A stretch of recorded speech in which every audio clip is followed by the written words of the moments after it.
Hey, so thank you for watching the video. Really appreciate it if you are watching the video. Sorry that the video is so late. It's actually probably going to come out the same day that we're recording the next episode. My birthday was Monday.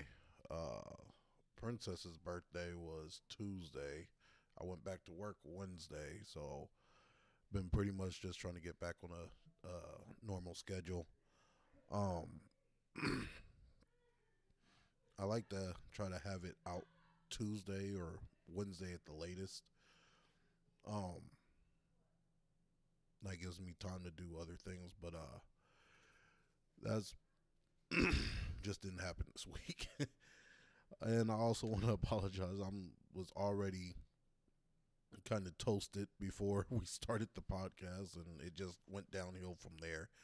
I had to make a couple of edits to edit some stuff out that I probably shouldn't have put in a podcast. But anyway, um, what else was there? Oh, and then this was the first time for this podcast we tried to use just one mic because I figured it'd be easier and it probably turn this off. It'd be easier and probably wouldn't. It'd be easier. Ooh, what is this on my shirt? Freaking baby had donut and got it all on me. But it'd be easier and um to edit. I'm sorry. Figured it'd be easier to edit with the one mic, and I wouldn't have to worry about the bleeding. I was trying to do have a quick, like I was telling Don, do a quick dirty edit, pretty much, and yeah, so it's pretty much done at the time of this, as of me recording this. I only got to, edit some stuff out. Um, but as far as like the audio being edited down, the audio sounds fine outside of the fact that you can barely hear me sometimes because yeah, we're using one mic and I had the mic closer to Dawn than it was me using hold on.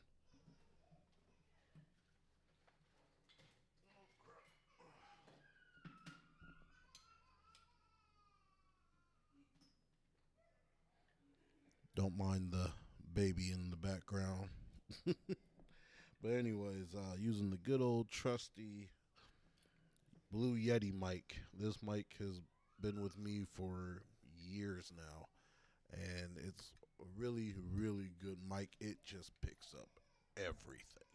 Like this mic I'm using right now, if I turn it down when we're recording, hold on, you don't really hear Don and G speaking, but you hear me a lot in that Blue Yeti microphone. So that's why we tried to do it with one this week, and we'll have to figure something else out. I'm probably gonna have to get a soundboard here pretty soon. Um, but yeah, that's about it. Again, thank you for watching the podcast. Hope you enjoy it. Hit that subscribe button. I got some more videos coming. Like I said, we got the anime stuff is gonna be coming again. That's just really a pain in the butt to edit down. With me and Ray, and the fact of me finding time at this point to watch a show. But all right, thank you. Bye. Here we go. Sharpshooters, my nigga sharpshooters. We on the block. Do you know what it's like to be a champion? Champion. Welcome. And every step that I take and every move that I make, from real to fake, me from you is what it's separates. Do you know what it's like to be a champion? Champion. Very own 2020. And every step that I take and every move that I make, from real to fake. Unfortunately, Darren got the G with us. Send out your prayers for him. This girl got into a bad accident. Her knees killed, hurting, so staying home with her and the kids to help out. But yeah, yeah. So like I said, yeah, I can't talk today. Send out your prayers for him. Sorry that it's been a minute since we did a podcast. What was it? Last week was Christmas, so we didn't do one. We pretty much took a break with that. I think before that I was sick, so I was sick. The baby was sick. The missus was sick. Everybody was sick. So today we're gonna start on some kind of somber news. John Madden passed away. We'd like to give our condolences to his family. Kind of reminisce on the good times that he has brought us over the years. Yeah. John Madden what was the first Madden you played, Don?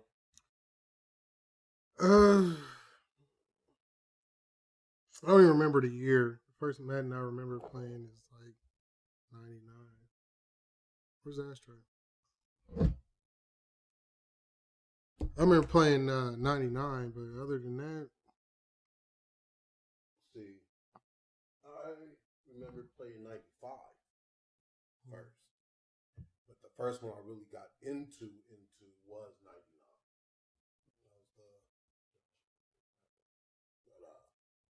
That was the first time I actually got into playing Madden was 99,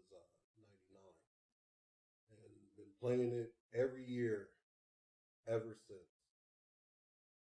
Even in the years when I didn't think that it was the best NFL game out that year, I still played it. Lately it's been trash, but Madden hasn't, outside of his name, actually been on any of the newer Madden. So thank God for small victories, right? He said the thing. Yeah. You said that, right? Another passing. Pour some Brown out for my lady, Betty White. She passed. I love her. Forever, my lady. It's like a dream. That's what I said. She was the shit. She was alright. I thought she was the shit. It was hilarious to me.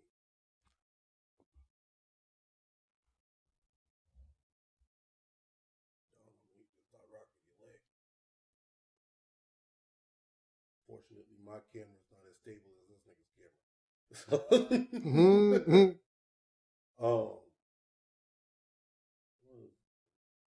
That was all the somber news. Send out our condolences to Betty White's family. She lived to be 90 fucking 9 though, so she got all her living in. I'm still sad that she's gone, but shit, if I live to be 99, damn it. I ain't trying to live that long. I'm just saying, if I live to be 99, I'd be ready to fucking go. I'm one of them types like I want to die a year after my mind go.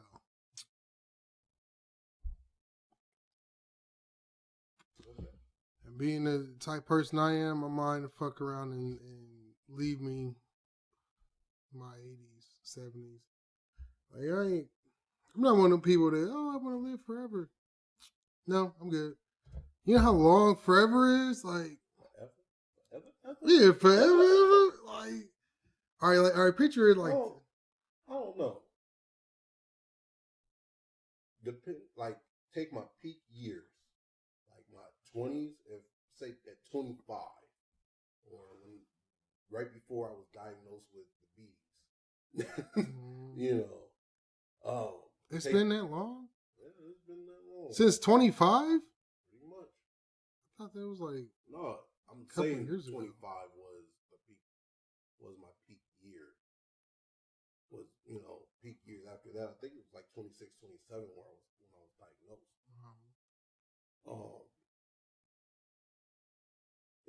If you said that I could stay 25 forever, I'd probably take you up on that.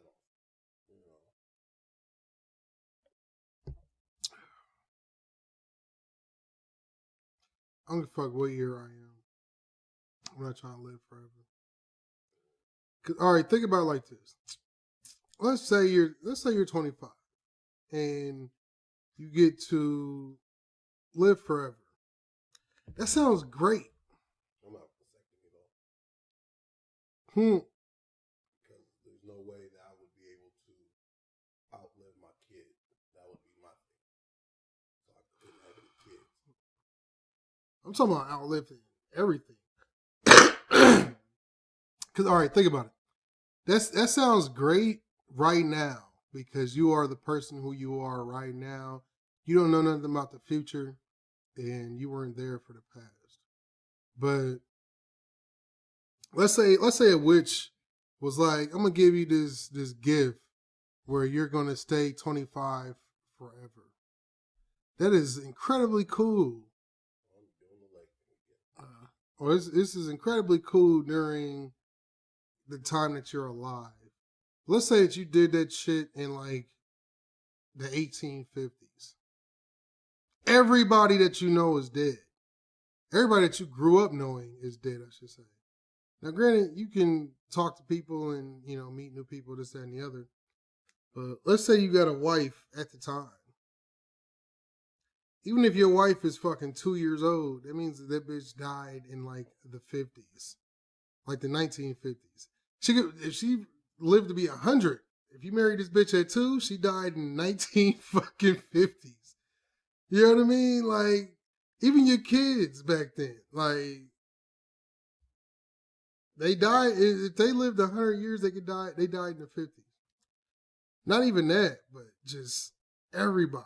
It don't matter who they are. You could be 200 years old and meet somebody when they're 4. If you live forever, eventually you're going to watch that 4-year-old grow into an adult, grow into a middle-aged person, grow into an old person, and then die. When society collapses and we fuck around and destroy ourselves, you're walking around this nuclear wasteland by yourself. You know what I mean? When the fucking, like, and when it comes to living forever, is it just that you don't die of regular causes? Or is it that you were immortal? Because if you're immortal, that shit would be trash. Because even after the human civilization dies off, you still got to worry about being on this planet by yourself. And then the sun explodes and, now you're just on this empty-ass rock by yourself. You know what I mean? For thousands of years. You would literally watch evolution happen in order to have, like, company. As long as I got electricity. Skyrim. So that's the thing, though. Like, you could use that. Through every you library. You could use that whole lifetime and still be at the point where it's like you would have to learn so much shit in order to just live. Because like you said, all right, electricity. If your electricity go out, how many people know to check your fuse box? A lot of people. You know what I mean?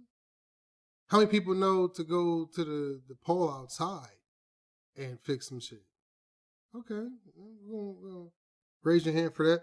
Now, what if it's a prime example where we stay at, we got a nuclear power plant. Now, do you know how to fix a nuclear power plant? So, like, at what point does it get to the point where you don't have electricity anymore? But see, if you're immortal, you got all the time to learn that shit. But learn from where? Because, I mean, the internet is cool, but the internet is based off the same shit as your electricity. So, if everybody dies, then how are you going to fix your internet? You learn it. It's called being preemptive. You learn it before all the shit goes down. That's why they teach you in the military, how to handle certain shit. Not because the shit is going to happen, but just in case that shit does happen. You know how to, get through that situation. Same thing with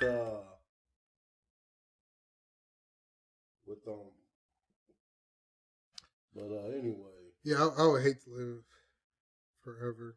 You learn that shit beforehand. That way, if the shit happens, you know how to handle it.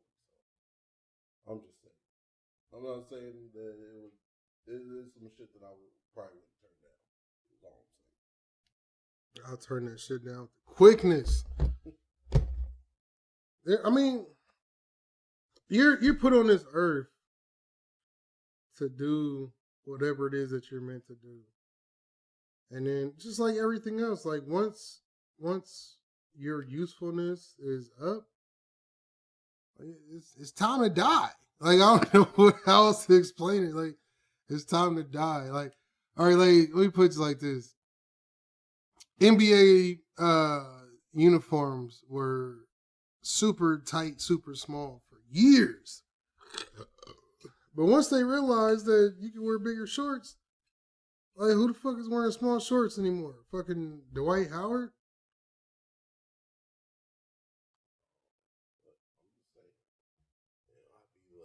I'd be ageless running back. Never really did that fit. He just gets better with age. See, when it comes to that though, you gotta think about it. Like, how does your immortality work? Is it just that you can't die? Is it that you regenerate and heal fast, or like how does it work? Because if you just don't die, then you being a ageless running back doesn't really help you, because your body and everything else never ages past 25, but those injuries that you have as far as being a running back or any other type of like athlete, that shit still piles on. If you keep breaking your leg, eventually you're not gonna be able to run as fast. You know what I mean? If you keep, like, all right, like a prime example. Would you want to stay 25 if you were Derrick Rose? Now, don't get me wrong. As far as us as individuals, we would switch with Derrick Rose any day of the fucking week. But at the same time, if you're Derrick Rose and you're just used to being Derrick Rose and you keep tearing your fucking ACL and MCL and all that extra shit, being 25 really doesn't hold a whole lot of weight, because I'm still going through these injuries. I'm still tearing shit, still breaking shit, still getting hurt. It's like you just a 25-year-old who's prone to injury. But I was watching some YouTube channel where they was basically talking about that, and they were like, for all people who for like superpowers, if you were to choose immortality or like the Wolverine regenerative situation, because you got to remember, Wolverine's claws aren't his mutant ability. Those were implanted in him because of his. No, it was part of his mutant ability. No, it's not. No, the metal claws was implanted because he was fused with adamantium. That's what I said. Claws, but he has bone claws. So yeah, the claws already come out. I said his metal claws. Yeah, but the claws in general is part of his mutant ability. No, not the claws. The metal claws. The metal claws are a part of his mutant ability. Are a part of his his mutant ability is strictly to be able to regenerate. Now, he ended up under the what's it called? X-Force or whatever program that gave him the adamantium, but his claws are bone.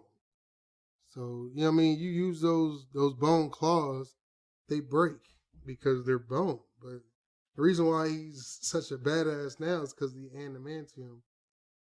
But if you think about that particular situation, he's supposed to have been born around the Revolutionary War. So he's seen the Revolutionary War. He's seen the Civil War, World War I, II, Vietnam, Korea, the Gulf. Like he's been through all of this shit. Everybody that doesn't have his ability has died. Like there's nobody that's been alive for the Revolutionary War that also was around for World War One. And World War One is so fucking long ago that there really ain't nobody alive for World War One. Like now. So it would be a traumatizing thing to realize that. Because, all right, like, a prime example is this. Now, this is just my life. This ain't really got nothing to do with characters, civil, comic book characters, nothing like that. My grandmother's sister, Aunt Fatty, died like 2 or 3 years ago. And when she died, she was the only person out of her generation who was still alive. So all of her parents and all her aunties and uncles, everybody older than her already passed away. Everybody in her generation passed away. So when she died, she was the last elder. And when she passed away, all of the elders became my mom's generation. So we all skipped a generation up to where she was the only elder, and then we had a bunch of adults, which is my grandma's, or which was my mom's generation, and then we had a bunch of young adults, which is my generation. We had a bunch of kids, which is my the children of the people in my generation. Well, when she died, my mom's generation became the elders. We became the older adults. No matter how old we are, like we became the older adults, and the young adults became like my niece, which the young adults, were in their lower 30s and shit like that. Well, the young adults went from our 30s to fucking teenagers, and shit like that, just from one person dying. Now, that shit will happen in that particular situation too, where it's like, if you've been alive since the Revolutionary War, then everybody has died. Your great grandma's generation died, which makes sense because she's old. Your grandma's generation died, which people's grandmas died, whatever. Your generation has died, which depending on how long you last, it's whatever. But that means that from the Revolutionary War, it means that your kids have died. That means that your grandkids have died. That means that your great grandkids have died. That means that your great great grandkids have died. And their great grandkids are now, the generation that we are in now. So from you being in the Revolutionary War, that's like 6 generations of people. Hell, you might feel ties to your kids, to your grandkids, to your great-grandkids. But after like 7 generations, you just be like, yeah, they're related to me. You know what I mean? Like, are you really going to have a special bond with a fucking great-great-great-great-grandson? You know what I mean? Like, your great-grandfather's my great-grandson. No kids. No, but that's just my bloodline ends with me. Only reason why I would say that is just simply off of like time. I feel you, but let's push this forward. We got another topic to get to. Now you drive. What's your address? 6714 North 37th Street. No, I'm sorry. 1607 Evans Street. My bad. I need to edit that shit out. But anyways, you drive, right? Mm-hmm. You drive semis. I drive buses.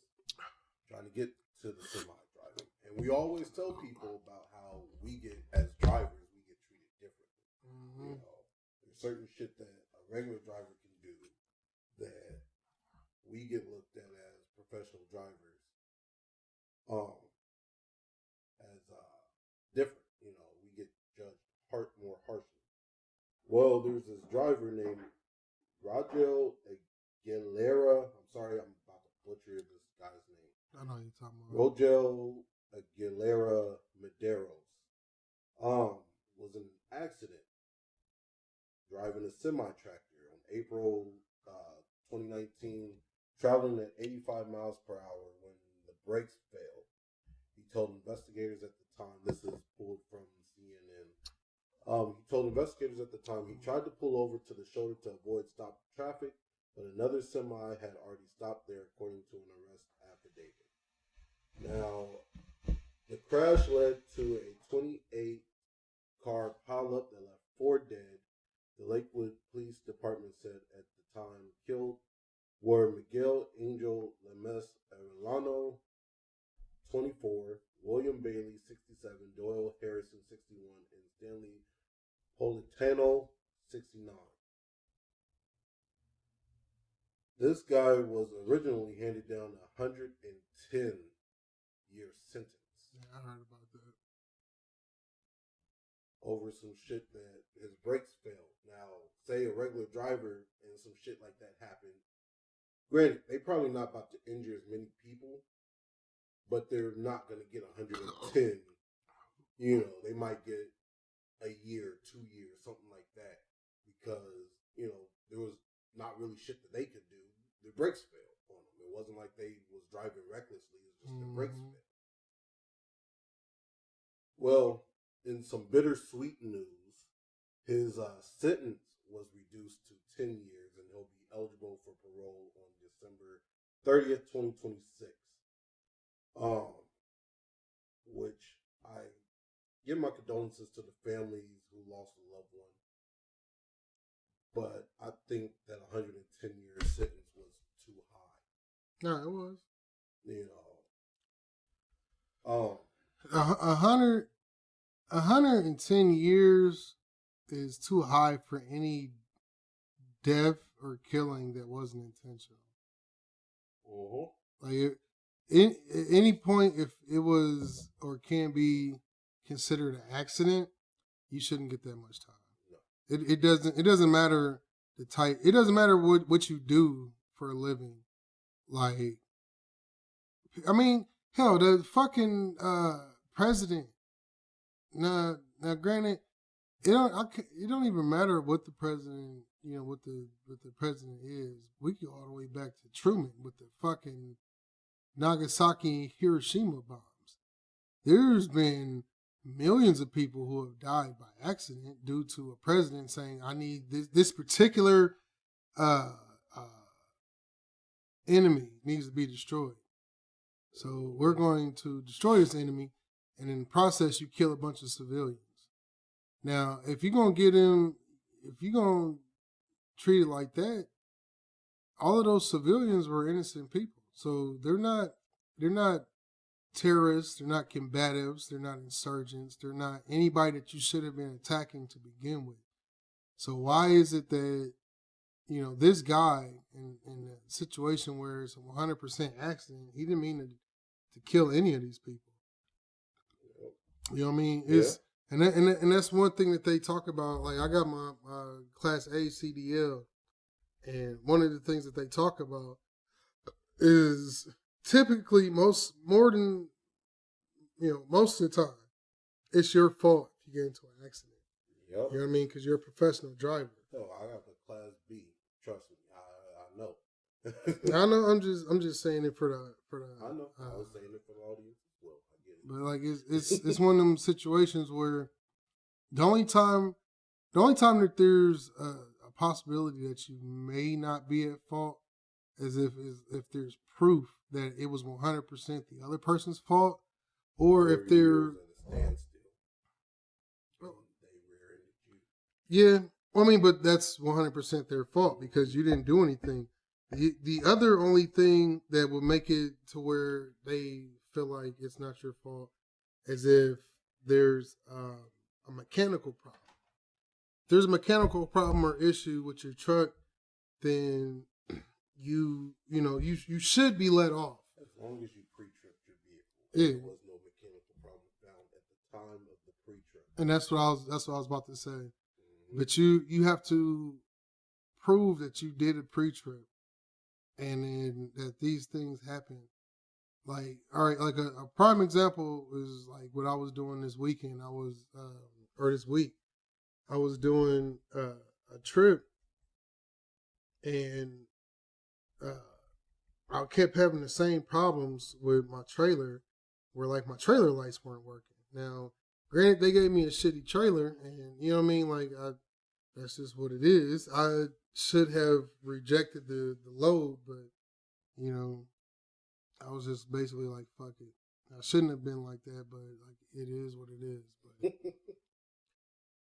But for the most part, like when I was telling the people that there was something wrong with the trailer, and they kept saying that, oh well, the guy before you didn't say that there was anything wrong with it, so therefore there's nothing wrong with it now.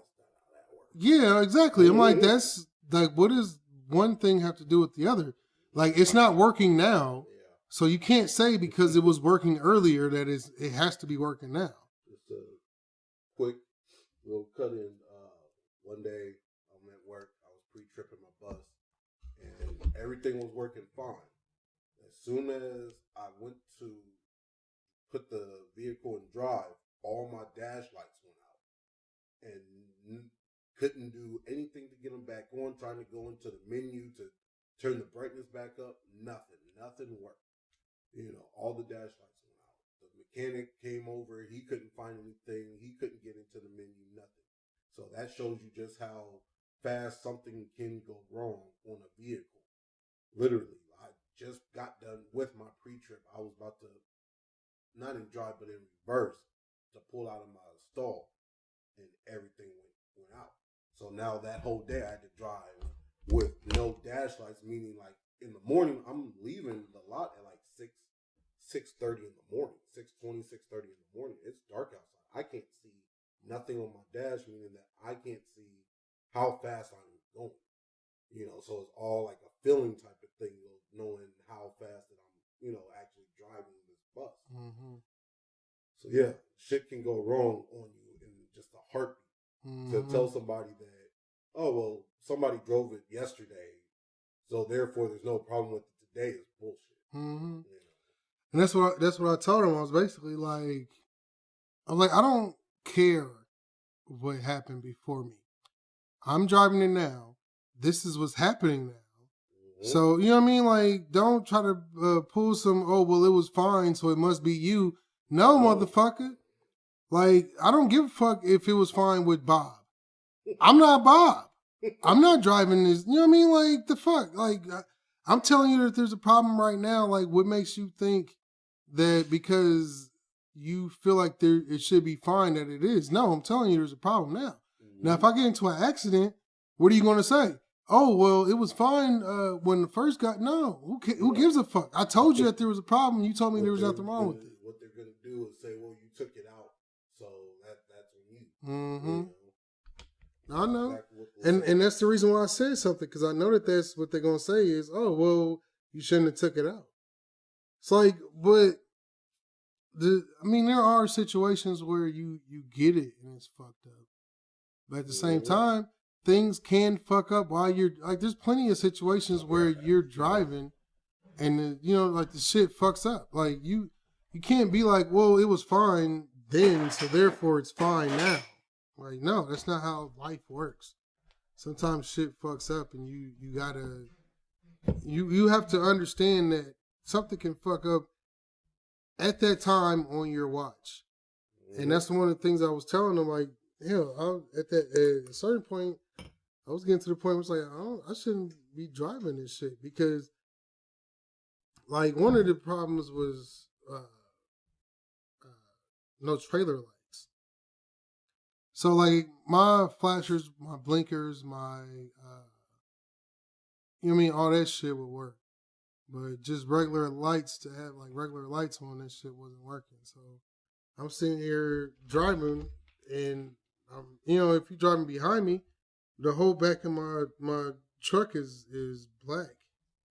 So it's like, why is it that you think that this is okay? Because the guy before you had it, and there wasn't really too much of an issue. Are you good? Well, we'll wait till it gets off the phone. Yeah, you might want to edit this out. Yeah, it's fine. Try to do a quick and dirty edit, and I got a bunch of shit to edit out. But, excuse me. This nigga drinking Jack. I'm drinking good old Crown. Oh, fuck this bitch. Not gonna matter. But anyways, now you know him. You love him. We've already done the segment once, so can't say it's brand new, but it's still pretty new. It's time for another story in the life and the times of the Don. So kill us with another tale. Again, it doesn't have to be anything that happened with another, recently. Just in your life. Nah, okay, so I'm gonna tell this story. All right. Let me get the mic a little. Go ahead, take it. All right. Okay. So, like I was saying in the last episode I was in, I ended up talking to this girl on this dating site, and we talking, and you know it's pretty cool, whatever, for like a split second, and then she basically like asked me for some money, which lets me know that you in my eyes, you might not literally sell your pussy, but in my eyes, you a prostitute. Like, you asking a complete stranger for some fucking money for, I guess, being cute. Like, you know what I mean? So I was just like, nah, I ain't about to fuck this girl. I told this girl, nah, I'm cool. I ain't about to give you no money, blah, blah, blah. Well, she hit me back with a text. It was basically like, she hit me up talking about how, my boss doesn't like the fact that you like to waste girls' time on his website, so he's gonna be talking to you. And I'm just like, okay, kind of weird, but whatever. So I get a text later on the day. Man, I wish I had the fucking phone that I had these fucking texts on, because that shit is fucking crazy. But the text is basically like, we're such and such from this particular cartel, and we got this, that, and the other, and you've been wasting our girls' times, and we don't like that. So you need to give us, what was it, like $2,400 or some shit like that, or else we're gonna basically come and kill you. And at the end of the message, there's a bunch of pictures of people with their heads cut off and all type of extra shit. Now, at the time of me seeing this, I'm a little tipsy and shit, so I'm just like, what the fuck? Like, out of fucking nowhere, you know what I mean? Like, she was basically like, hey, give me some money. I was like, nah. And then the fucking cartel was like, you want to give her money? Well, guess what? So I'm paranoid, because it's like I ain't no bitch nigga, but at the same time, it's like, I'm not on the level of the fucking mob or the cartel. You know what I mean? Like, I can hold my own against an individual nigga, but not the fucking cartel. So I was just like, what the fuck? And I started getting like extra paranoid and panicking and shit.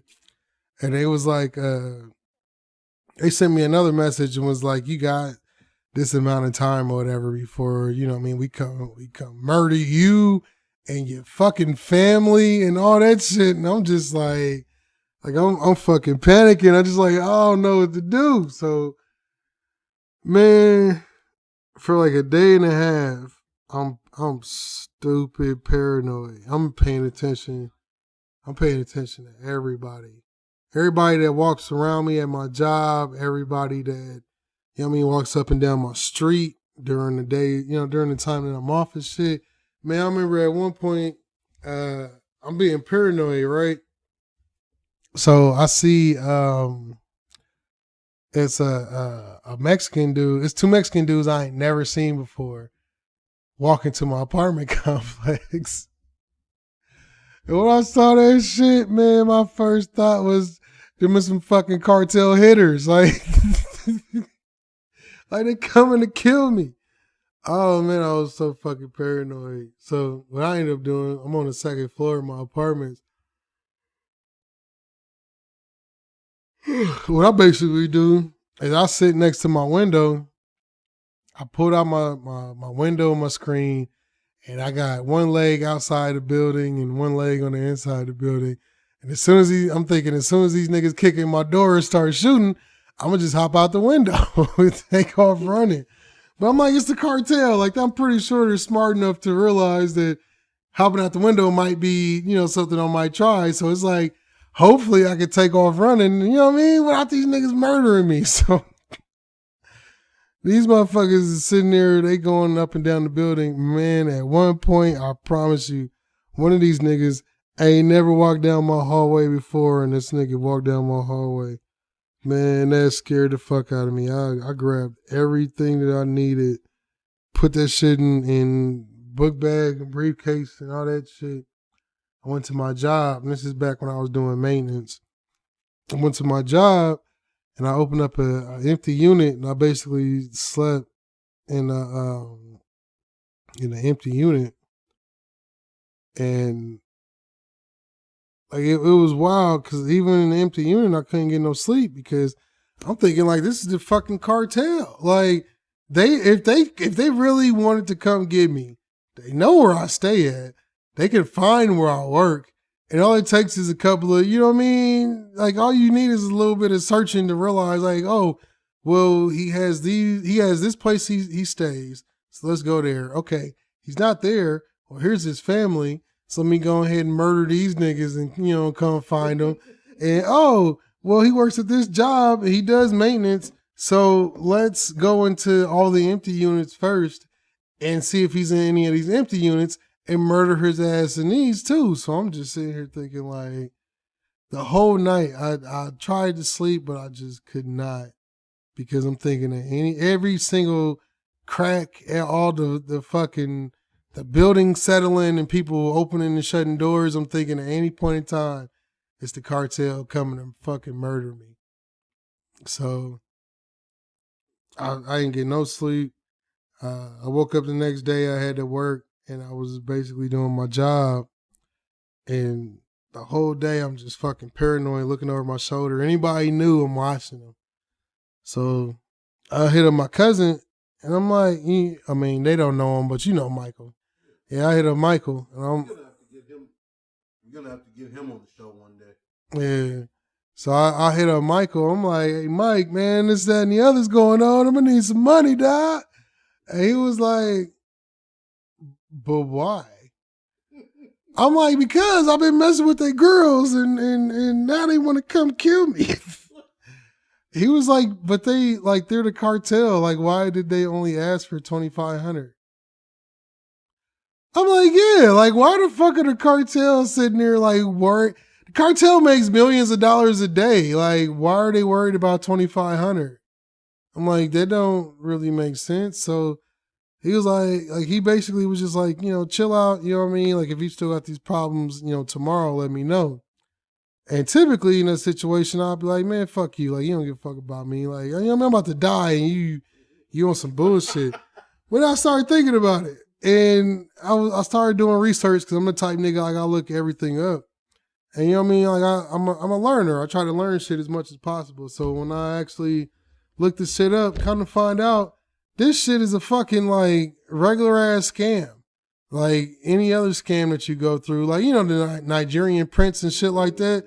Yeah, like, they motherfuckers will send you that shit talking about they from the cartel and you better pay them or else they gonna kill you. And I started, like, once I realized it was a scam, I started thinking, like, a lot of that shit don't make sense. Like, I get how, I get if the cartel was basically like, you know what I mean, do this or else we kill you.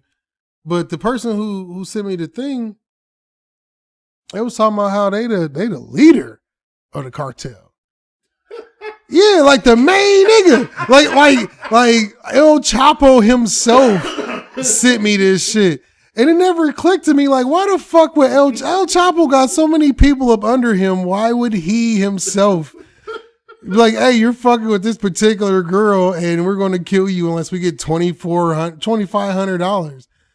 I'm like, $2,500 ain't nothing to, sneeze at as far as an everyday individual. But as far as a cartel, they make that shit between 7 and 710. You know what I mean? Like, these niggas is making millions of dollars a day. Like, but it never fucking occurred to me. So I'm just sitting here thinking, like, I was so wrapped up into my own situation that it just was not clicking to me. That none of this shit makes sense. Like, why? Like, if it was a cartel, they would either just come find me and kill me, or they'll be like, we need this extravagant amount of money. Like, why would they trip over $2,400? Like, that, it didn't make no fucking sense. So, after fucking panicking, nigga, I almost hopped out my fucking 2-story window to get to my car to drive off to my job. I went to sleep at my job in an empty unit, which is like stupid illegal. Like, you ain't supposed to be doing that shit. It'll fire you off tops off that shit. But in my eyes, it's my job or my life. Like, which one's more important? So, you know what I mean? Fuck around and fire me, but I got a place to stay tonight. And I ain't, you know what I mean? If I go back home and my door's kicked in, it lets me know that they really was coming after me. And you know what I mean? I just wasn't there at the time. So, you know what I mean? I'm going through all this shit and I'm just sitting here thinking, like, and it's funny as fuck because out of all the things that I watched a video on YouTube where they was talking about it. And this dude, he was talking about how he was going through the same thing, almost exact same situation. Some girl hit him up and they got to the point where it was just like, oh, well, pretty much you wasting this girl's time. So, either pay up or die. And, the same situation. They start off with like a stupid amount of money and then was like, oh, well, he was like, well, I'm sorry, I can't pay it. And they was like, well, you know what I mean? I know you ain't got 5,000, but do you got 2? And he was like, nah, I don't got 200 or 2,000.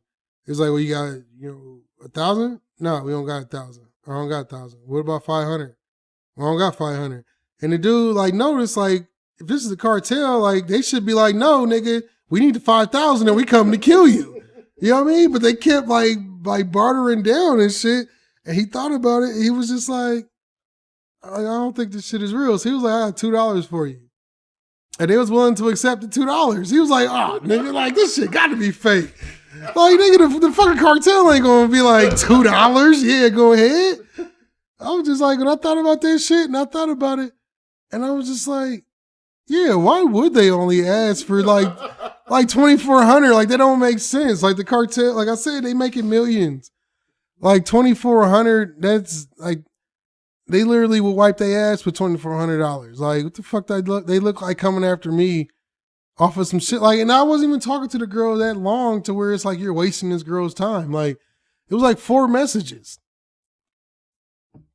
It's like, yeah, I don't know. But that's the life and times of LaDon. I literally thought that I was going to be murdered off of some bullshit. Sorry, everybody. We're sharing a mic today. So that was another story in the tale of the Don, life and times. So we're going to move on to one more topic, and then we're going to wrap up. Now, we already started talking about this a little bit earlier, but there was some shit that neither one of us knew about, and it's crazy that we both found out about it today. Excuse me again. Darren Mallory Sharper. His middle name is Mallory? Yep. Looking at him, what position did he play? Safety. Yeah. For the Packers, the Saints, and the Vikings. He played his final 2 seasons as a Saint, and I believe he won a Super Bowl with the Saints as well. Following Sharper's, this is off of his Wikipedia page. Following Sharper's 2010 retirement, allegations surfaced that he drugged and raped several women across various states, leading to him being charged in 2015. Sharper pled guilty to the rape and drug-related charges and was sentenced in 2016 to 20 years in prison. As a result of his guilty plea, he was removed from the William and Mary Athletics Hall of Fame, while debate has loomed on whether his Pro Football Hall of Fame eligibility should be disqualified. What do you think? I don't think his Football Hall of Fame should be disqualified because his rapes have nothing to do with his career. But at the same time, like, because I was watching this thing on Flimlo Raps. Yep, Flimlo Raps is how we both found out about this shit. So shout out to Flimlo. Yeah, shout out Flimlo. But when I saw that shit, it was weird because he didn't put none of that shit on the little card or whatever, let you know what you was watching. It was just, whatever happened to Darren Sharper. I'm like, I remember Darren Sharper. He was the safety for the Saints. Did something happen to him? Like, what the fuck? Like, so that's what made me start watching the video. Like, what happened to I started thinking about it. I'm like, he ain't been retired for long enough to have a what happened to video. Like, he's only been retired for a couple of years, so like, why do we have a what happened to video? Like, that's the main reason why I watched it. It's like, why does this video exist? You know what I mean? Like, this ain't 10, 15 years ago. Like, hell, last time I seen him, he was on some sports network like ESPN or the NFL network, some shit like that. So he was a contributor. So I'm just sitting here thinking, what do you mean what happened? And it got me thinking, like, what did happen to it? You know what I mean? And when I saw that shit, this nigga is a serial rapist. Yeah, like, not just a rapist, but a serial rape. Like, what? Like, this nigga. Damn, nigga. Like, what the fuck, man? And like, and before you continue, we're not making light of this situation. It's just shocking as fuck. Yeah. let me. All right, for those who don't know, let me explain why this is so shocking. Darren Sharper is a handsome man. He is rich. He is accomplished. As far as, like, hell, he has a Super Bowl. He's accomplished. His body physique. You know what I mean? Like, Also, everyone who knew him was like, they couldn't believe it. Like, when he was first accused of it, it was like, oh my goodness, like, this can't be real. Yeah, from what I heard, yeah, he was a nice guy. Yeah.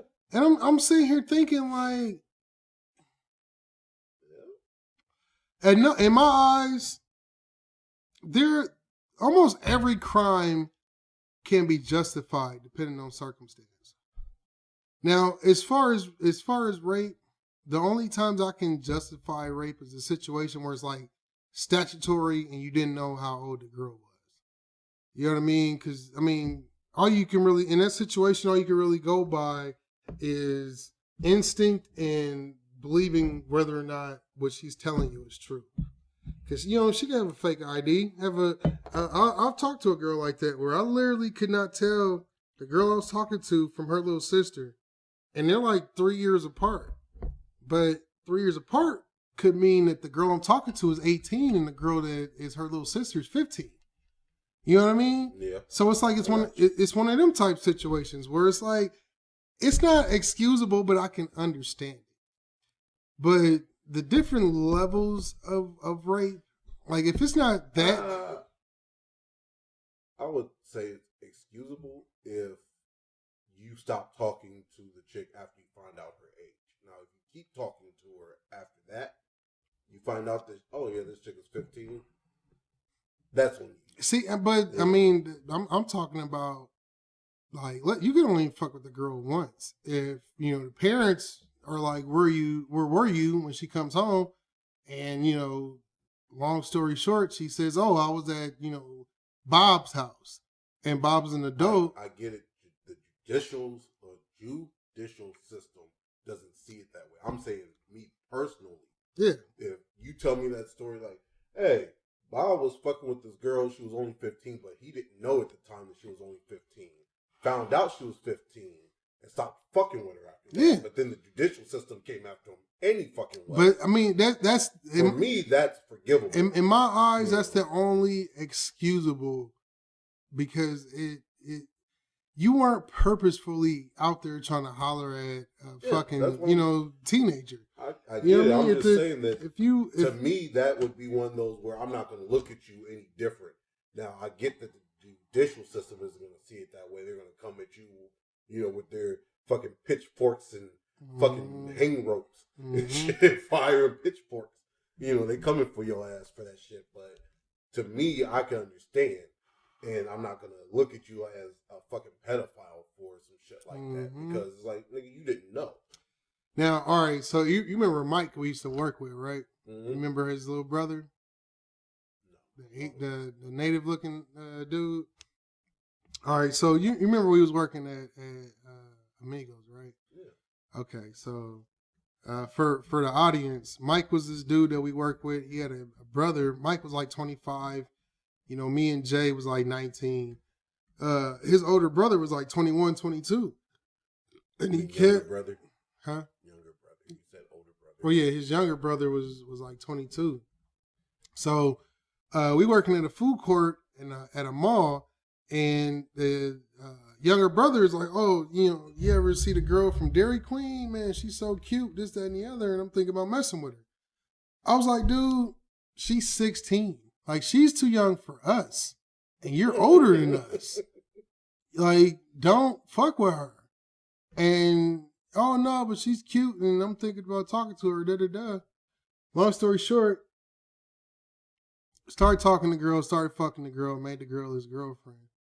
The parents found out, and it was basically like... I think I remember that. Yeah. Yeah, he served like 5 years in jail. Yeah. But it's like... You knew off tops that this little bitch was 16. That's a different situation. Yeah, you knew off tops. Like, not only did she probably tell you she was only 16, but your homeboy told you. Not even, I don't think I was actually like homeboy, but someone you work with. Somebody told you. That's what I'm saying. Like, somebody you worked with told you she was 16. Nigga, you set yourself up. Yeah, I have no he kept saying that shit. He was like, well, I mean, yeah, it is illegal, but if as long as she don't press charges, I'm like, you're leaving your freedom to her fucking whim. So at any point she gets. It's not even up to her though. It's up to her parents. That too, but like, all right, look, my thing is this: the parents cannot know shit. Y'all get into an argument. She knows that you're an adult. She knows that she's a child. She could be like, you know what, nigga, you better do this, that, and the other, or else I'm going to call the police and tell them that you've been raping me. Then what? Well. Exactly. Like, so I don't consent or condone any of that shit. But, like, this nigga, Darren Sharper, This nigga was doing some of the most heinous. The only more heinous you can get is if you killed the bitch afterwards. This nigga was and rape. Yeah, this nigga was drugging and raping bitches. Like, and that's my thing. Like, now, granted, before reading this right now, I didn't know that he was drugging. I thought he was just, oh no, I don't want it, and then he was just taking it. That's why I said to you earlier about the. Nah, he was Cosby in these. A lot of times that when it comes to stuff like that, he gave that bitch to Cosby about control. Well, I'm not gonna say Cosby, and I know a lot of people jumped on Cosby's ass about it, but Cosby's never actually admitted and said he did the shit. Darren Sharper, he admitted to it, so I can't give him the benefit of the doubt. So they was sharping bitches. He gave her the Sharper. So.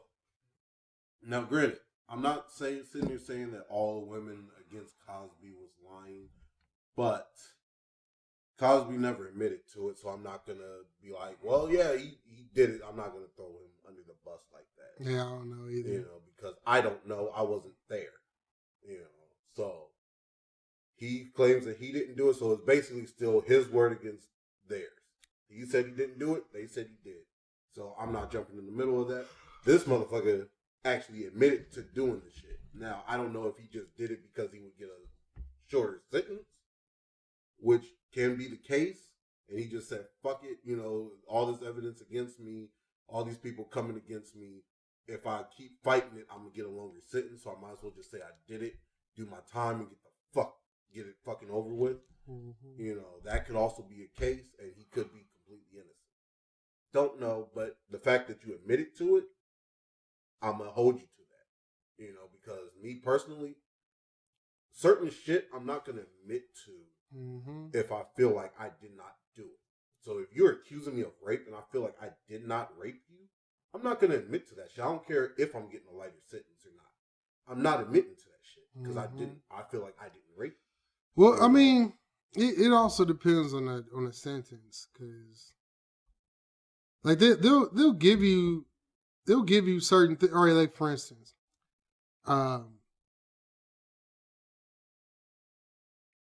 there's certain sentences where they'll be like, all right, okay, so like murder. If you didn't murder a particular person and you know you didn't kill this person, but for some reason they got you, I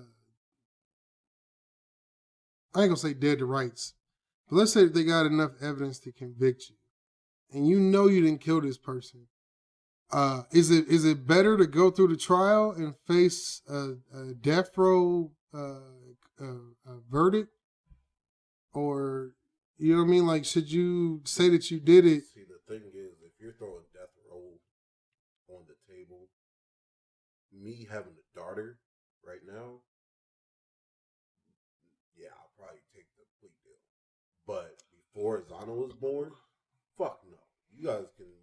I'm gonna go to my death. If I know that I didn't murder that person, I'm going to my death saying that I did not murder that person. I'm not taking your plea deal. That's just me. I don't like being. And that's how I've always been. I do enough shit to get myself in trouble. If you accusing me of some shit that I did not do, that pisses me the fuck off. And I'm gonna fight you to the bitter end about that. You know, especially if I know I didn't do. Now, if I know I murdered that motherfucker and you offer me a plea deal, yeah, I'm taking the plea deal. But if I know for a fact that I did not do that, which, you know, obviously I would know for a fact if I did it or not, out of everybody, you wouldn't know, the prosecutor wouldn't know, my lawyer wouldn't know. All you guys got is my word. But I know for a fact I didn't do it. So I'm going to fight you tooth and nail. Death or no death. I don't give a fuck. Kill me if you want to, but, you know, and hopefully at some point down the line, you find evidence that, oh yeah, maybe he didn't do it. Or yeah, he didn't do it. And now we have the guy. And I hope my family sues the city and everybody for everything they fucking got. You know, and something good comes from my death. But I'm not admitting to some shit that I did not do.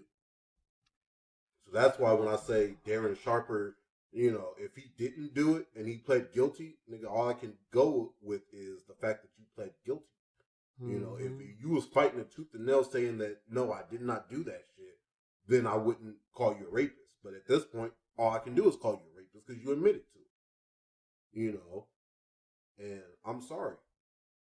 I'm not admitting to some shit that I did not do. Now, granted, his circumstances, my circumstances, completely different. You know, like I said, right now, because Zana, if you giving me 10 years for a murder, 25 years for a murder, that means that I at least get to see my daughter again outside of this cage. If I admit to it, I might do that. But if you take Zana and everybody out the picture, I'm not admitting to that shit if I didn't do it. You know. No, I feel you. I mean, nobody wants to admit to some shit that they didn't do. But I mean, circumstances that have you really thinking on whether it's worth it to fight. Now, as far as something like that, something that's that heinous, like, I'm not admitting to it unless I actually did do it. You know what I mean? Like, it's a weird situation to be like, oh well, you know, I didn't do it, but because I don't want to go to jail for longer, let me admit to it. Like, I'm not about to admit to this shit. Like, period. If I didn't do it.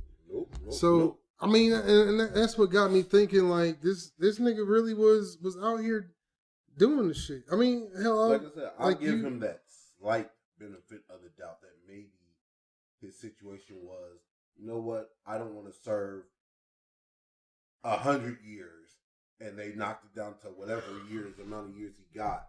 You know, I'll take that deal. You know, he was looking at it. If I lose, I have to serve this amount of years, but I can only have to serve this amount of years if I knock it down. As far as like I said, I give him that slight benefit of the doubt. Outside of that, you admitted to it, my nigga. You a rapist. I'm going strictly off of the info that Flimlo did, because I didn't do no research on it. I'm gonna say that right now. But as far as the research that I haven't finished the video, so he really didn't miss too much. All right. So if you didn't watch the whole video, pretty much one of the things that they got him on was there was a cop that basically some girls at a bar, and she was like so fucked up that it looked like she was sleepwalking. And the club owner saw her come from Darren Sharper's section and was like, "What's wrong with this girl? Like, you know what I mean? Why she look like she's fucked up like that?" And this dude was like, "Oh, that means that she ready. Oh, she ready." So Darren said that? Yeah, according to the fucking thing. You gotta watch the rest of the video, dude. Yeah, like, you know what I mean? Like, he was blatant with the shit. So he takes the girl home. The club owner is still worried.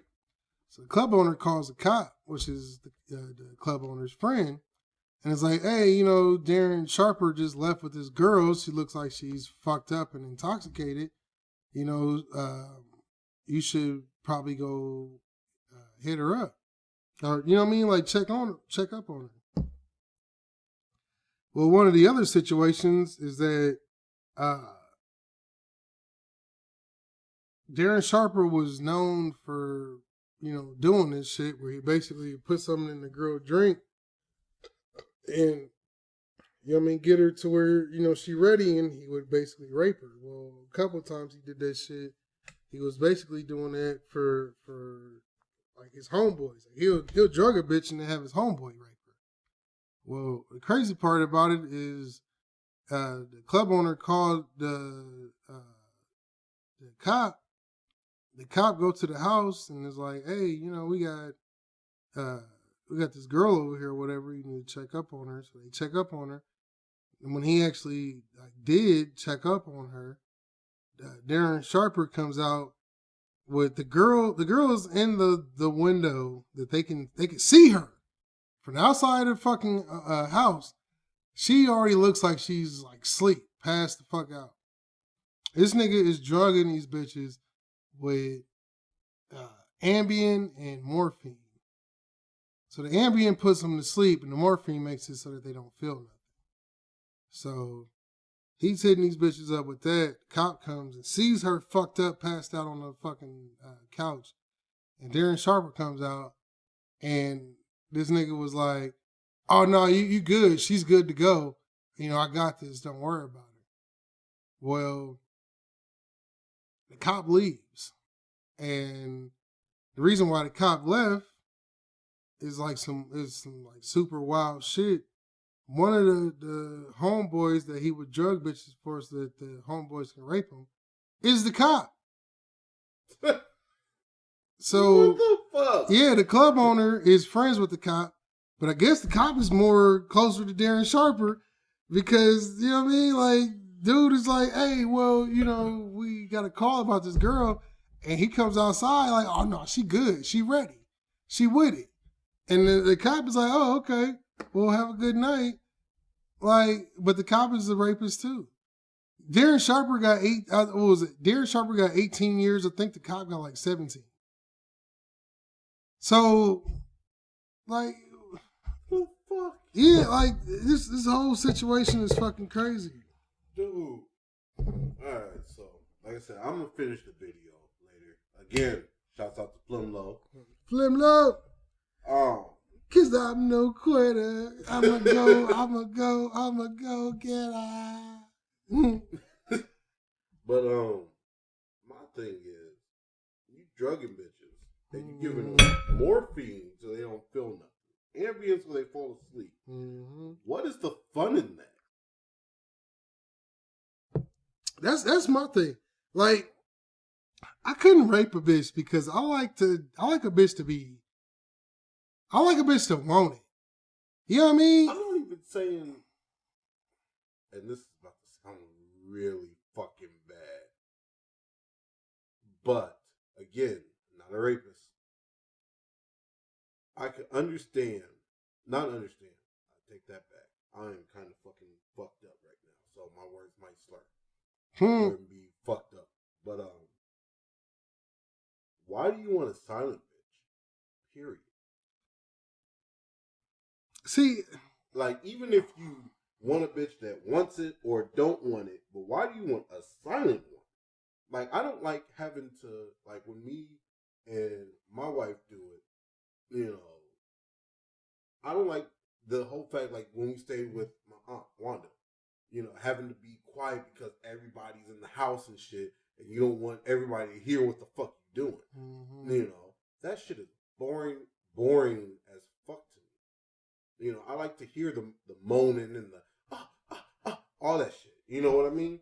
You know, so why do you want a bitch that's just laying there just comatose? Yeah, that's one thing I'll be thinking. Like there's no fun in that. I mean, getting pussy is cool, but like my whole thing is like, if that's the case, you might as well jack off in the corner in the bathroom or some shit with some.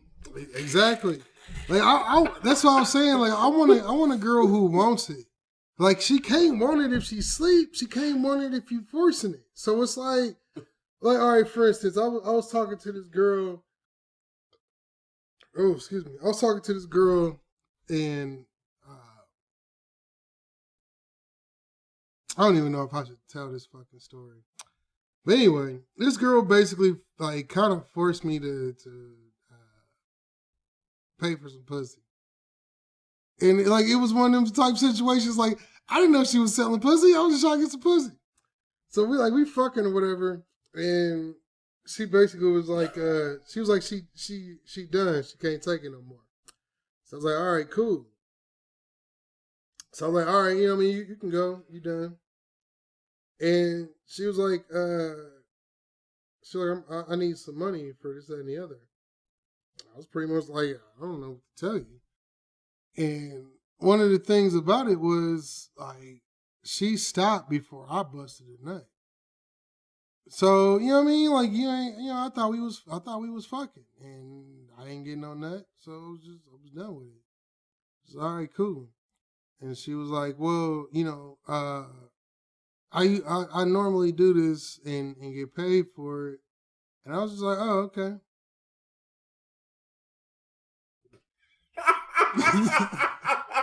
Like, okay, like, I don't know what to tell you. Like, all right.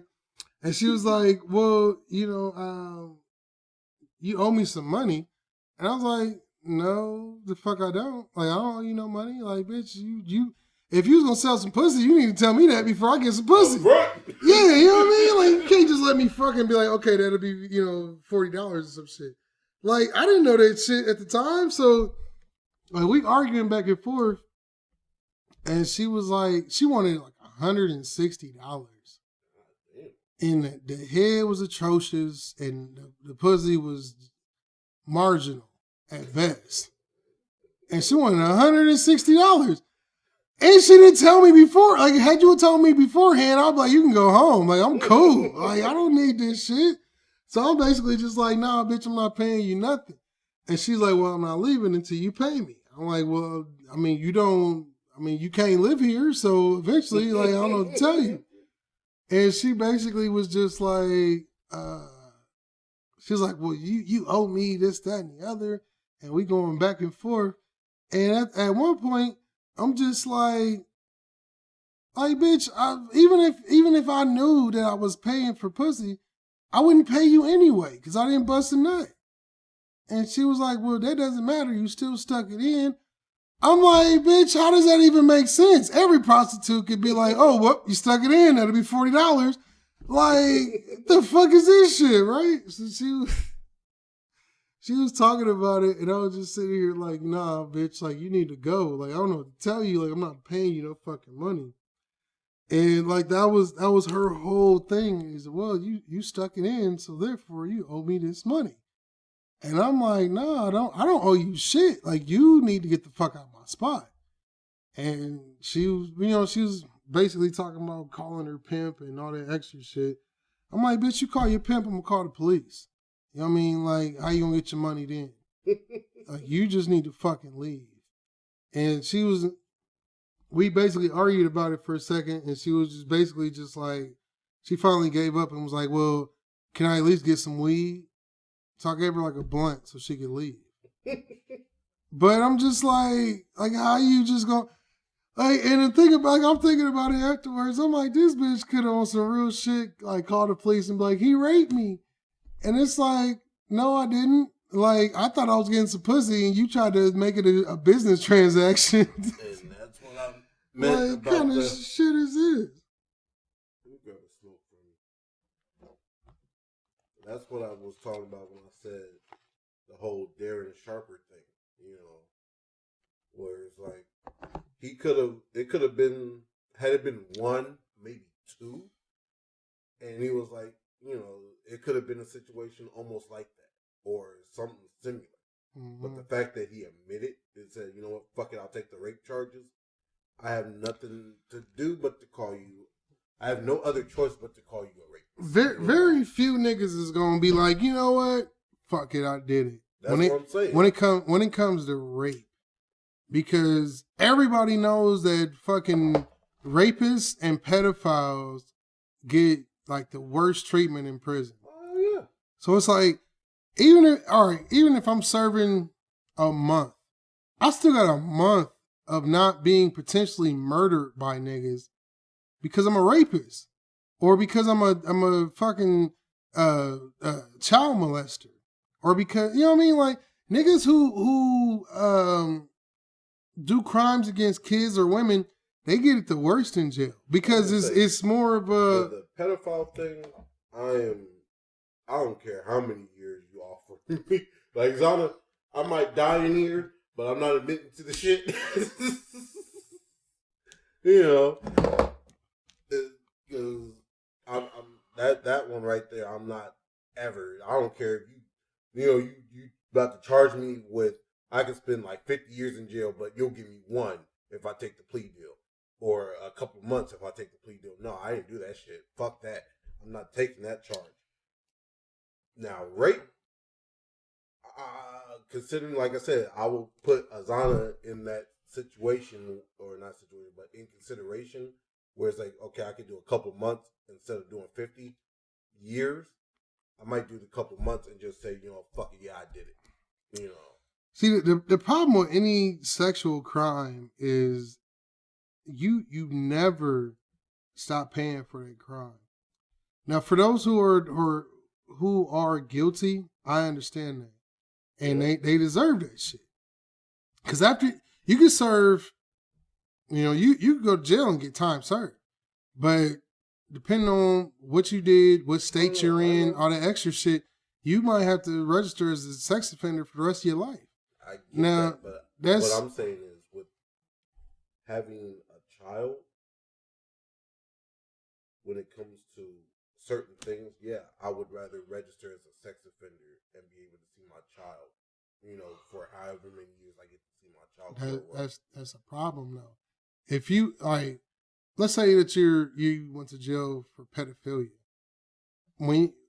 you're not going to be able to see your child. I get that. That's why I said that's the one thing. It doesn't matter what they offer me. I'm not admitting to that charge, especially if I did not do that crime. If I did not molest a child, I'm not admitting to that shit. But I mean, even with regular sex offenders, they have that shit too. Where you, hell, if you're under the registry, you can't be within a certain distance between any school or daycare. I get that, but what I'm saying is that I would rather have to suffer that penalty and eventually see my child grow up outside of being behind bars. You know, granted, I'm gonna let her know the truth. Like, look, I admitted to this shit simply so I would serve a shorter sentence. You know, so I could be there for you. But I did not rape this woman. You know, I don't give a fuck what she's saying. I did not rape her. But you know that's why I admitted to it. And so it's basically for you, so I can be there for you. You know, so I would be willing to sacrifice my life. Yeah, actually, inside your cup. Yeah, because I'm not about to pour me another drink, dude. I'm fucked up right now. I don't know if you can tell. No, you seem cool. But you know, yeah, I admitted to that shit so I could be there for you. Now, pedophilia, shit. I'm sorry, girl. I might die in here and might not be able to be there for you, but I did not do that shit. That's one crime that I would never, ever, ever say that I did, because I know me. I'm not gonna touch no fucking kid sexually. You know, that's some bullshit. See, it all depends on sentencing. As far as being a rapist or a pedophile, if you go to jail at all, it really don't matter how long you're in there for, because niggas will find out what you're in for and how long you're in for. And hell, all right, like let's say that you're one of these people who get 25 years. Like, they'll space, depending on who you go to jail with, they might fuck around and try to kill you immediately, or they might space out their fucking torment throughout the next 25 years. And it don't really matter if it's, I mean, it's worse if it's kids, but rape, but again, like I said, period. For me, period. If you take Zana out the picture, I'm not admitting to that shit if I didn't do it. So I don't care if you gave me 25 years. You know, whatever. I'm not admitting to that shit. Now, Zana in the picture, yeah, I would be more willing to suffer that torment knowing that I'm innocent. You know, because I'm not going to admit to that shit. Now, like I said, or I would be more willing to suffer that torment to get a lighter sentence so I could be there for my daughter at the end of the day. You know, so that would be for me. For me, nothing trumps me being there for my daughter outside of me being accused of some pedophilia shit, because I'm not into that. I get what you're saying. I mean, I don't got no kids, so I never had that parental feel. But I mean, it all depends on what I'm facing versus what I could face.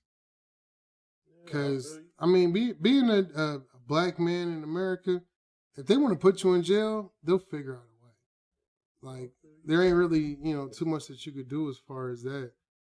So, I mean, like, all right. Since you bring that topic up, I'm gonna go to one topic that I'll kind of put on the B list if we had enough time, but we're already over an hour, so fuck it. There was one guy who posted a video talking about something as a blue-collared American, Black Lives Matter. I hope that you guys are done with this shit, and because I just want shit to go back to how it used to be, and yada, yada, yada. So I posted, well, shit, this is why, shit never changes. Because you motherfuckers are so worried about how your lives are compared to how other motherfuckers' lives is. The same shit. And you talking about, yeah, I'm blue collar American. I don't care if you white, black. I'm walking 50 yards to check on the fence, yada, yada, yada. The thing is, as a black man, I'm walking 50 yards to check that same fence, and the cop rolled by wondering why the fuck I'm walking on somebody else's property, even though I work there. That's the issue that 50 whites. yards to check a fence. Yeah, he worked on a farm or some shit. And it was like, that's the difference between whites and blacks. That's the things that we have to worry about that you don't have to worry about. A cop's not going to see you and go, oh, why is he on some property that, for Mr. Johnson? I know Mr. Johnson. Why is he on Mr. Johnson's property? A black guy, he might go, oh, the fuck is he doing? It's the difference. No. And it's like, motherfuckers don't understand that. Like, white people don't understand that. They don't get that. They don't understand that struggle. Mm-hmm. Now, granted, he was talking about the riots and all that other shit. And what I wanted to post was kind of like, so when white motherfuckers riot and they protest and all that shit, it's fine. You forget all the riots that white people went throughout history to make things better for themselves. Nigga, you talking about we destroying property? Well, motherfuckers, Boston Tea Party, my nigga. Mm-hmm. You guys threw over how many dollars worth of tea into the ocean? Mm-hmm. Destroying shit. No. I actually had to deal with that when I was doing the job that I was doing this week, which is the first drop that I had to do. Nobody was at the location, and I'm basically telling my dispatch, I'm like, there's nobody here. And they're like, oh, that shouldn't be a problem. Let me just call the people who work there. I'm like, all right, well, make this shit quick because I'm on property. And they're like, oh, you're good, da-da-da. No, bitch. No. I'm a black man in a fucking business that's not open with a flashlight. What are you doing? Yeah, exactly. What are you doing? What are you doing here? Oh, well, I'm a truck driver and I'm trying to get a load. Okay. Oh, where's your papers? Exactly. You know what I mean? Like, where's your proof? Like, a white dude could say that same shit and, oh, okay, cool. Exactly. Back in his cruiser, take the fuck off.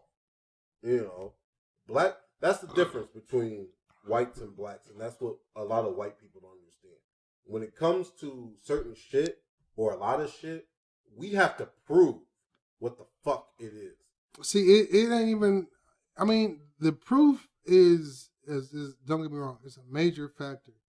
But the problem isn't that we have to prove. The problem is that y'all get the benefit of the doubt.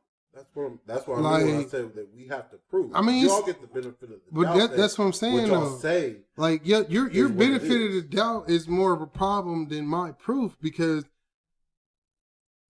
if I'm a white driver, all right, let me put it like this: if I'm a white person, I could be a driver doing my job, or I could be a burglar. But you're not going to put me under the same scrutiny as if I'm a black driver, I'm going to be way more scrutinized than if I'm a white robber. Mm-hmm. You know what I mean? The white robber could say a couple of things. Oh, okay, he's supposed to be here. Mm-hmm. So he robs with impunity. Whereas if I go there, they're going to be like, what do you... If the cop is cool, because he could just come on scene shooting, talking about my flashlight was a gun, But let's say he's not trigger happy. Now, best case scenario, I got to go through a whole fucking half hour to an hour worth of explaining to you that I'm doing a fucking job, that I'm supposed to be here. You know what I mean? And I'm telling the people that I work for, and they're like, yeah, okay. But they're treating it like, yeah, okay, like, whatever it takes to get the job done. Like, you don't understand that my life is at risk right now. Like, my entire life. You are the dispatcher. If you were to hear that, this particular person in our at our company got killed, you're going to be like, oh, that's terrible. What did he get killed for? Well, he was, resisting or some dumb shit like that. You're just going to accept that shit. Like, you're not going to think too much about it. But, like, to think about it, you're going to think, well, why was he being hassled to begin with? Like, did he not show his papers? What was the reason for this person's life being taken because of this particular situation? Like, you're not thinking about that shit because you're a white person. You're thinking, oh, well, the way that the world works is this way. Well, why didn't it work like that for him? Because we have different rules. White people got 10, 15 rules to live by. Anybody that's non-white got 50, and a black person got 75. A black male got 100. So while you're sitting here going through your 10 fucking rules, I have to worry about 100 rules. You would never, in that particular situation, you would never even fucking contemplate that the police may be a fucking factor because you're doing a job. And if the police show up, you're going to be like, yeah, I'm just here doing a job. They're going to be like, oh, okay, well, have a good night. Mm-hmm. They're not going to do that for me. Nope. They're going to see me and think, oh, this black person's trying to rob this place. Well, let me come out, guns drawn. Me not knowing what's going on, I might hit a corner, freeze, and I got the flashlight. I'm going to do this shit, and they're going to think I'm pointing a gun at them. Like this, like with my arm up, like this, like, let me put this on camera. Like, what am I supposed to shoot like this? You know what I mean? Like, arm all crimped up and shit. Like, I got a flashlight. They're not going to give a fuck. They're going to, a gun, and start shooting. Put it to you like this, for the ignorant person who made that video. A little child was playing in a park with a toy fucking gun. Mm-hmm. The cops didn't pull up and go, oh, let us investigate what the fuck's going on. No, they pulled up because they got reports of a kid playing with a real gun in the park pointing it at people. They pulled up and shot his ass. As soon as they got out of their car, they shot him. No. They didn't even get out the car. They shot this little boy through the window of the cruiser. Mind you, this is a what is it called? Carry at will or some shit? Open carry. This is an open carry state, which means that people can walk around with guns. And you didn't stop to ask this little boy.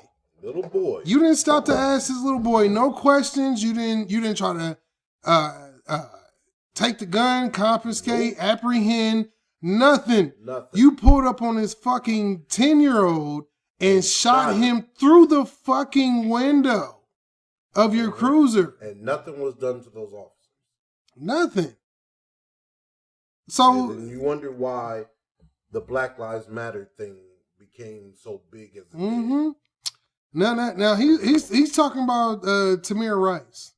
Now another one is Jamal Crawford. Jamal Crawford, you know who Jamal Crawford is? This motherfucker, Jamal Crawford, was a regular ass citizen living his life, went to Walmart. Oh yeah. I heard about that. Yeah. I didn't know his name though. Yeah, this motherfucker was walking around with the rifle in Walmart because he could. Yeah. And people was called the cops on him, saying the black guy was walking around Walmart with a rifle, and they walked into the Walmart and shot him. See, now that's too simplistic of description. He was walking around Walmart in the same state as Tamir Rice, open carry state, meaning if he has a gun, the police are supposed to, if they feel like he's a problem, they're supposed to walk up to him, ask for his papers. If he doesn't have papers, they're supposed to take his gun from him and give him a ticket. At worst, take his gun from him and arrest him. You're supposed to engage this person first before you do anything else. This motherfucker not only was in an open carry state, but he's holding a gun that they sell at Walmart. Like he didn't bring the gun there. He got the gun from there. And he's walking around doing other shit, still grocery shopping. And these motherfuckers, somebody called the police and was like, hey, this black person's walking around with a gun. You know what I mean? Y'all should come through, fearing for my life. The police come, didn't say shit to him. Just started shooting. This, you could tell that they never said shit to him because when they first start shooting, he's looking around like, who the fuck are they shooting at? Nigga, they shooting at you. You're the reason why they're shooting. You know what I mean? And it's funny because the police try to make it seem as though, oh, well, we told him to put the gun down and he didn't. No, because the first couple of shots, he's looking around. He's like, who the fuck are y'all shooting at? He trying to figure out how to get out the way. Mm-hmm. And y'all shooting at him. Like, shit. Even worse. Even better, even worse. I can't remember her name, and I apologize deeply, but this just happened Breonna Taylor. a year ago. She's sleeping in her bed, Yep, and Breonna they shot Taylor. her. And it wasn't one of those things where it was like, oh, well, she was in a bad house, or they got caught. No, they was at the wrong fucking house. No, they was at the right house. It was at the right house, but for the wrong reasons. See, because the dude had nothing. There was no warrant issue, no nothing. They just busted into the house, started shooting up the fucking house. The issue with that, the people who were at fault was everybody besides Breonna Taylor and her boyfriend. Because her ex-boyfriend was a drug dealer. Her I don't remember what her new boyfriend did, but he had like a regular normal job. She was an EMT. They arrested the ex-boyfriend and basically like, we know that you selling drugs. We want to know, basically who's supplying you, how'd you get it, this, that, and the other. Typical cop shit. Breonna Taylor's ex was like, oh, well, I got it from Breonna Taylor's current boyfriend. And they stay here, and you should kick in their door so that you can get the drugs and blah, blah, blah. Without any investigation, without a warrant, without them being in police uniforms, without them knocking on the door and saying police, they just burst open the fucking door and tried to serve a non-existent search warrant. So her boyfriend, being a normal human being at home, hears somebody break into his house, so he grabs his gun. Like how any normal American should do if a motherfucker's breaking into your shit. He started busting. They started busting. They shoot him. They shoot his girlfriend, Breonna Taylor, kill her in her sleep. Like, she couldn't even fucking react. She went to sleep and, like what people say, she woke up dead.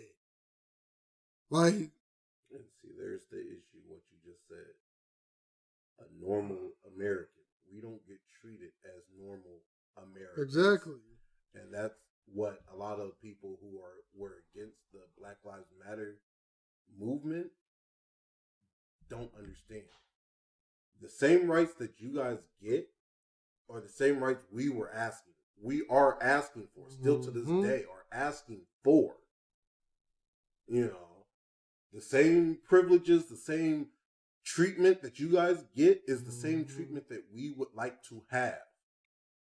The one of the funniest, and yet, like, it's funny because it's true type situations, is that Dave Chappelle had it in one of his specials where he was talking about that. He was like, he was talking about how the founding fathers is like, that's some wild shit. Because they literally put into the Constitution, Declaration of Independence, and all that extra shit about how, we're supposed to be, no, I don't mean we as black people, but just everybody in general, how we're all supposed to be treated, even and fairly amongst, everybody else. But the way that he said it is perfect, because he was like, he said, we hold these truths to be self-evident. He's writing it down. He's like, we hold these truths to be self-evident, that all men are created equal. Hey, nigga, go fix me a sandwich or else I'll kill you. Like, I mean, but that's exactly how it is. Like, we're all men. We are supposed to be considered equal. We're all supposed to be treated equal. But at any point in time, if a motherfucker decide, if I, as a black man, decide, you know what, fuck these white people, fuck these cops, and just start killing these niggas off, oh, there's no limit to what they can do to me. No limit. Period. Worst case scenario is that I get arrested. Best case scenario is that they just kill me outright in the street. You know what I mean? Because I'm not going to get away with it. So if I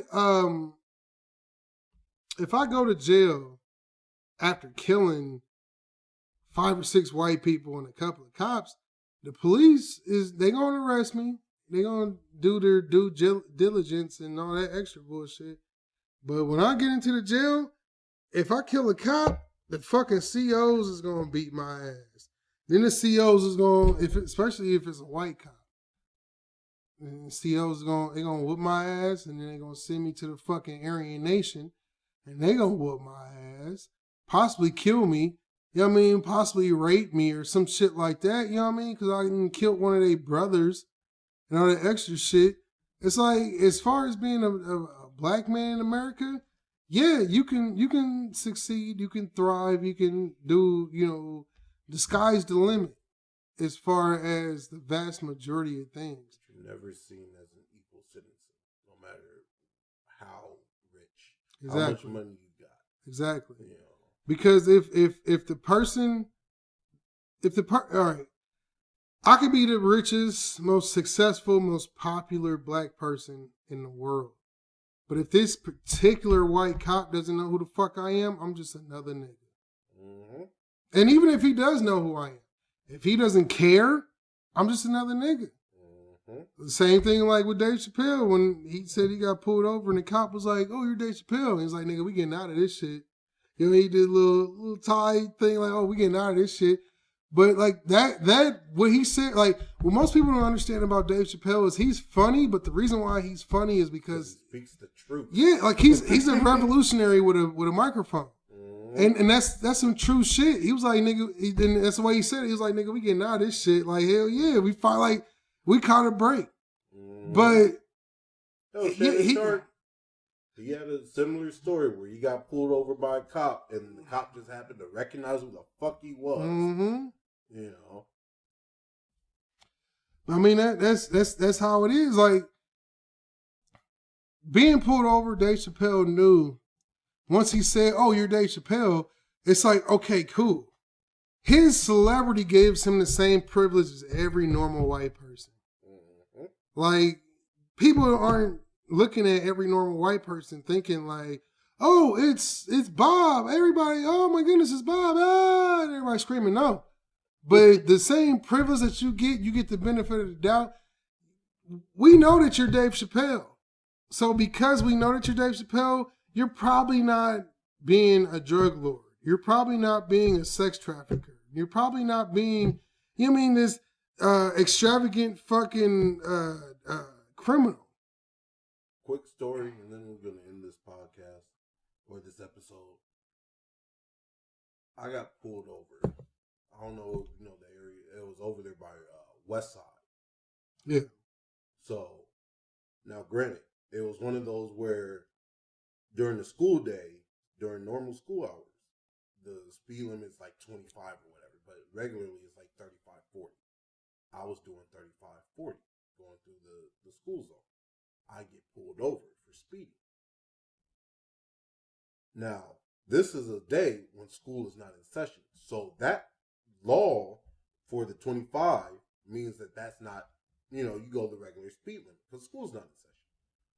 The cop pulls me over for speeding, going to the regular speeding limit, talking about you were speeding. And I looked at him and was like, well, the speed limit is like 35, 40. And he goes, well, it's a school zone, so it's 25. I was like, not when school is, that only applies when school's in session and school is out today. I was like, I'm a school bus driver. I know that law. Mm-hmm. And so because he couldn't get me for that, he wrote me a ticket. Well, you wasn't wearing your seatbelt. So he wrote me a ticket any fucking way. But the thing is, the difference between blacks and whites, another difference is that we have to know the laws. Mm-hmm. Whereas you motherfuckers are given the benefit of they'll pull you over for the shit that you actually did. Mm-hmm. Now, had I not known that law, I would have got a speeding ticket, a no seatbelt ticket, and whatever else fucking ticket he could have gave me. Mm-hmm. But the fact that I knew that, all he could do was give me the fucking no seatbelt ticket and go on about his fucking day. Mm-hmm. It was like, we have to know that shit. Y'all don't. You know what's funny is, again, Dave Chappelle. This nigga put this shit in the comedy special, and it's funny because people don't see the genius of Dave Chappelle. Like, as far as his comedy, he's one of the greats. But as far as his comedy and content, I think he's the GOAT. Because Richard Pryor was like that too, where he would what he was saying was funny, but also it was the fact that it was some real shit. George Carlin you could put in there too. Yeah. I'll put George Carlin. I'll put him top 10, but as far as being the GOAT, I wouldn't say the GOAT. I'm just saying as far as him pulling out where his comedy comes from a real thing. Yeah. Not just a real thing. Because most great comedians, their comedy, I mean, fucking Chris Rock, if you actually watch Chris Rock and listen to a lot of his specials, he's fucking great too. But I'm just saying that. And he's in there too where like his shit comes not just from a real place, but a real place that a lot of people can relate to. Mm-hmm. You know, it's not just, well, this happened to me and it was funny. You know. I feel what you're saying. But he was talking about this situation. He was like, I mean, I can't really say it as funny as what he just did. Just to say that we are not racist. That's kind of why I pulled George Carlin in there too. Yeah. No, yeah, he's up there in the Black conversation. Black is hilarious. But too. who? Black. Not Jack Black. What was it? Lewis Black. Oh yeah. Lewis Black. Yeah, he's fucking Louis hilarious. C.K. There's another. Not Louis C.K. I'm sorry. I did not mean to pull his name out. I was looking for the other dude's name, but I can't remember his name right now, and I'm so fucking ashamed that I can't remember. You ever see that skit? It's Never a Reason to Hit a Woman. That guy. Yeah, Bill Burr. Bill Burr. Yeah. That nigga is hilarious. Yeah, he funny as fuck too. But no, all right. So Chappelle's talking about that shit when it comes to the fact that black people need to know the law. But he's basically like, he was like, he said he was driving with his homeboy. He's like his homeboy was, he was a little drunk. You know what I mean? So, his homeboy pulls up to a red light, and the dude pulls up next to him. And he said his homeboy looked at him. He was like, "Dave, I'm going to race him." And he was like, I'm looking at his home. He was like, I'm looking at my homeboy Chip. Like, this is a bad idea. You know what I mean? This man is fucking drunk. But I was high too. So I mean, what else could I say to the nigga? He's like, the only thing that popped out was he was like, man, I mean, sometimes you gotta race shit. I don't know. He said that light turned green and Chip took off. He's like weaving in between traffic and shit. He was like, the other car didn't even know he was fucking racing. He said the car pulled us. He's like a fucking cop car pulled us over, man. Like, officer, I did not know that I wasn't supposed to do that. Yeah, he said he was on the side of the road and shit. The cop was like, he's like, you know how fast you was going? He's like, I'm sorry, sir. I didn't know I wasn't supposed to do that. He's like, well, now you know. Just get the fuck out of here, all right? Just get the fuck out of here. He's like, all right, thank you, sir, I will. He looks at Dave, he's like, what? The fuck's wrong with you? I didn't know I couldn't do that. He said, that was good, wasn't it? Because I did know I couldn't do that. He said, man, I had no, he said, it wasn't even just the fact that he said some shit like that. I would have never thought to say some shit like that. He's like, because we know the law. He said, any grown ass black man is a quantified paralegal. He's like, he knows the law. He's like, even if you don't know the law, you do some shit and an old black man to pop out of nowhere talking about, nigga, don't do that. That's 5 to 10. That kind of reminds me of the Bill Burr skit where he was talking about how it's a good thing to have like friends that all completely different races and shit. How he didn't know about lotion. And he's like, it's a good thing he's like rappers. It's like they always getting caught with a gun and an unregistered weapon and shit like that. Like they just like making albums from jail or some shit. See, if you had a white friend, he'd be able to tell you like, unregistered? Yeah. That's 25. Like, nah, get rid of that. Yeah. I mean, that's how it is. Like, as a black man, if you are driving excessive speeds, flying in between cars and in and out of traffic.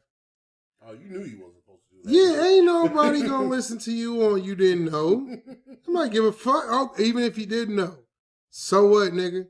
Here's this ticket. But let a white man, I done been in the car with a white motherfucker saying some shit like that. Oh, I'm sorry, sir, I didn't know. And they gave him a warning. Like, nigga, the speed limit is 40 and you're going 85. You're going double plus 5. And you talking about you didn't know, like, how does that work out? Anybody on the face of the fucking planet, they're gonna be looking at you like, what did you think the fucking speed limit 40 sign meant? You didn't see that at all? Like, and this motherfucker got off, and I'm just like, I was just as shocked because I saw the Dave Chappelle special before this shit happened. I'm looking like that worked. Yeah, like that shit really works. Told the truth. Yeah. Not even that, but it was just like, all right, most comedians embellish like real life, but like that's one of the reasons why Dave is the GOAT, because he talks about real shit, and it be some true shit. Like, all right, like another one he was talking about, he was like, he said he was at a party and this transgendered woman was like real fucked up, and then all of a sudden she like passed out or whatever and was like, looked like she was about to die or whatever. And he was like, hey, is he all right? And the people looked at him with the side eye like, she is fine. And he's like, okay, like, sorry to offend you, but it's just that she looks terrible. And her balls is hanging out of her dress. Like, that's some real shit. Like, and what he said after that is the point that I'm getting at. He was like, how far do I have to play into your self-image? You know what I mean? Like, you can feel like a man, you can feel like a woman. That's completely on you. Now, me as your friend, I understand how you feel. So I can adapt to how you feel. So you being my bro, Jay, you've been a man, you've been a boy or a man my entire life. If one day out of nowhere you're just like, don't call me Justin, call me Justina. I'm a girl now. It's going to take me a while to adapt to that, but after a while I'll be able to adapt to, okay, this was my bro, Jay. Now this is still my bro, Jay, but it's not Justin, it's, Justina. You know what I mean? But if I don't know you for shit, and I just see that you are a grown-ass man wearing a fucking dress, how am I supposed to know what that is? You could be a transgender individual, or you might just be a nigga who like to wear dresses. Like Young Thug. This nigga ain't gay according to anything. He ain't never said that he was gay, but this nigga wear dresses on a regular basis. So when I meet this nigga, should I say she? Because he's going to be offended if I say she. If I say, how you doing, miss? And he's like, I'm a sir. Nigga, you wearing a dress. You know what I mean? But if I say sir, and you want me to call you ma'am, like how do we understand that particular situation? That is a topic for next time, because unfortunately we're out of time. Yeah. So I know last time I said, leave a dislike, leave a like. I say that because if you dislike the video, don't just leave a dislike if you dislike the video. Leave a comment as well. Let us know why you dislike the video. So then, depending on why you disliked it, maybe we can change it. Exactly. Like if you don't like the quality of the audio, you don't like the quality of the green screen, if I decide to do a green screen effect or something like that, then I can try to improve that. But if you just don't like it because you don't like the topics, or I'm sorry, we started this podcast because this is the shit that we talk about on a normal fucking basis. And I figured, maybe there might be some other like-minded individuals out there who would like to listen to this type of content. But let us know in the comment section. Leave a like if you like the video. Leave a dislike if you like the video. Hell, if you like the video, leave a comment as well to let us know why you liked it. If you disliked it, leave a comment to let us know why you disliked it. Subscribe to the channel. We got more shit on the way. Like I said, it's a new year. Me and Ray about to get back on that anime train. I'm about to get some more, video game videos. I might even finish up that not Dead Souls, Dark Souls shit that I started a while back. I was watching that video the other day. That shit was crazy. It was the first time ever playing a Dark Souls game, And so I was playing Dark Souls 3, and the fucked up thing was somehow I had the audio doing double. So, like, my voice sounded fine, but, like, say in the game, I would, like, hit something, and you hear the sword swing twice, and then me hitting the object twice. So it'd be like, shh, shh, shh, shh. Even though I only hit the thing once. I don't know what the fuck I did, but I had fixed it for next time and never got around to recording another video. For what game? Dark Souls. See, my biggest thing is this: is if you dislike the video, but you ain't got no reason for why you disliked it, you just a hater. And at that point, you can eat a dick. Like, I don't give a fuck what you got going on. I don't care how you feel. You a hater. Now, if you don't like it for a reason, then you just didn't like it for a reason. But if you're gonna put anything, say something. Because if that's the case, then why did you even fucking comment? And yes, I'm talking to you motherfuckers. On Facebook, on Twitter, on motherfucking YouTube.